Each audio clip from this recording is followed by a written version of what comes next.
Buenas noches, estamos aquí a las 8:45 listos para presentarle hoy el menú de las entrevistas. Paola Hurtado, bienvenida. ¿Qué tal? Buenas noches. Ya tenemos sentado aquí frente a nosotros al procurador electo en Derechos Humanos. Él es Jorge de León Duque. Le damos la bienvenida. Gracias, señor procurador. ¿Está a cuántos días de hacerse cargo de la oficina? 2 meses y 20 2 meses. Sí. Eso es exactamente 60 días. Sí. ¿Y cómo marchan los planes para llegar ahí? Pues estamos ya muy entusiasmados, ya iniciamos la transición, estamos ya recibiendo las primeras informaciones de parte de la institución del procurador y iniciando con mucha ilusión, con mucho entusiasmo y ese enorme reto que se avecina dentro de pocos días. Ya hemos escuchado acciones concretas que usted ha mencionado a la prensa, como que se va a reducir el sueldo a 40,000 quetzales nominales, que va a buscar mujeres para que sean sus procuradoras adjuntas, pero ¿qué acciones concretas piensa usted tomar en cuanto asuma el puesto? ¿Qué es en materia de derechos humanos, qué es lo que vamos a ver cuando asuma?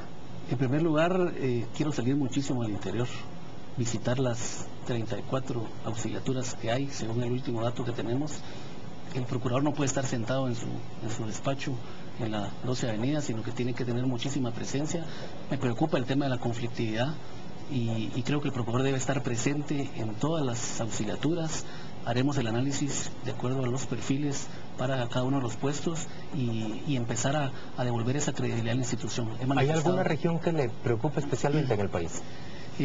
No, hay más de 80 focos de conflictividad previstos o que se han identificado y no me atrevería a mencionar un solo lugar, sino hay una enorme preocupación porque el tema de la manipulación en muchos casos, temas de tierra, temas de exploración y explotación minera, pueden generar muchísimo conflicto y por lo tanto tendré que estar presente con capacitación, lo he dicho también, el tema de la mediación va a ser fundamental.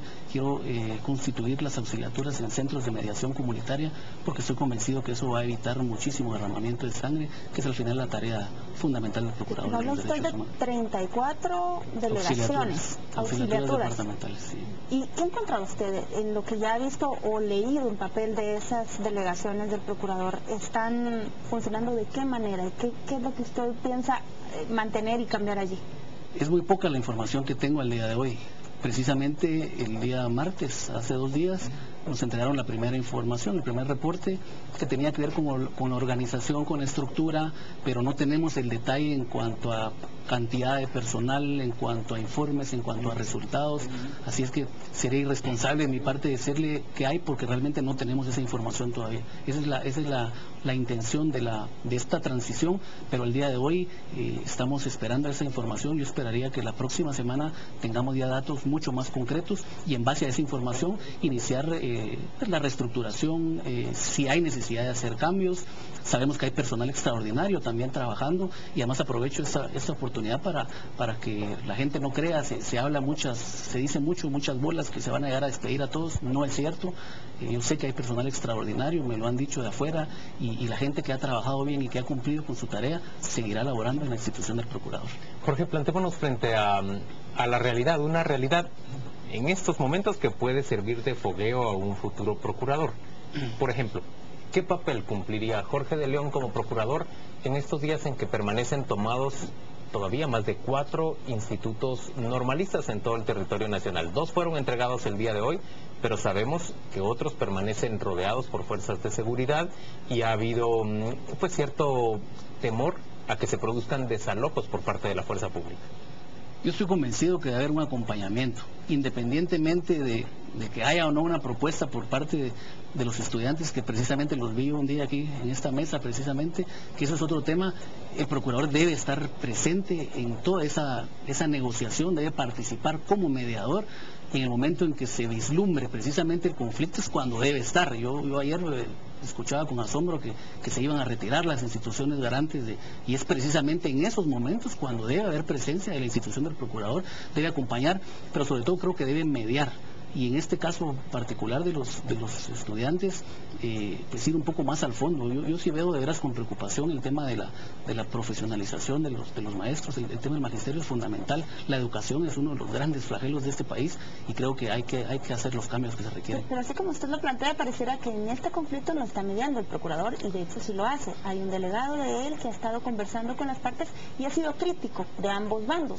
¿Cuál Sí. sería la diferencia de lo que usted haría? Yo creo que al momento en que se da el conflicto, en que se anuncia de que se van a tomar otras medidas o que pueden proceder al desalojo, en ese momento no me parecía digamos la medida más correcta, es decir, que en ese momento se retira una o determinada institución, sino que es cabalmente en ese momento, independientemente de la mediación que haga o de la credibilidad que tenga una institución, que eso es fundamental, debe acompañar, pero si hay desalojos, si hay uso de la fuerza pública, pues debe estar presente el procurador. Yo creo que la diferencia debería ser, y no estoy criticando la actitud de la persona o de la entidad en este caso, pero creo que debe hacer ese acompañamiento en todos los casos, porque ha habido algunos casos por todos conocidos en los que no ha habido esa presencia física del procurador, y debe retomar esa confianza que la población tuvo algún día, que sea el mediador, que sea quien se le confíe y que pueda dirimir las controversias. ¿El procuraría de acuerdo, en desacuerdo o simple y sencillamente guardaría su opinión para sí mismo respecto a que la fuerza pública desalojara un instituto?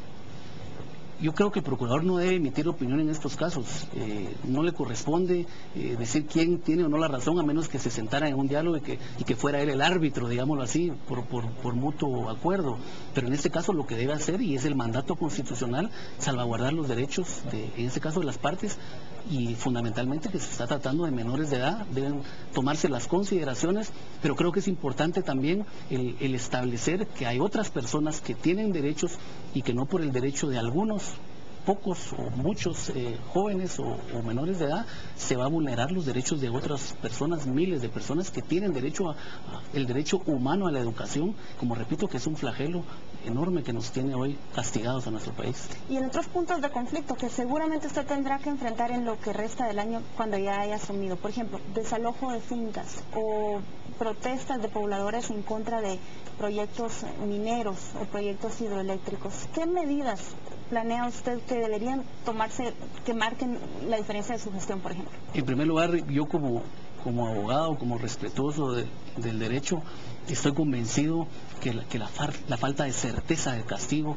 el incumplimiento del Estado de Derecho es fundamental y es una de las peores violaciones. En un país en el que la impunidad alcanza casi el 99%, lo demás, las violaciones de los derechos humanos se vienen por añadidura.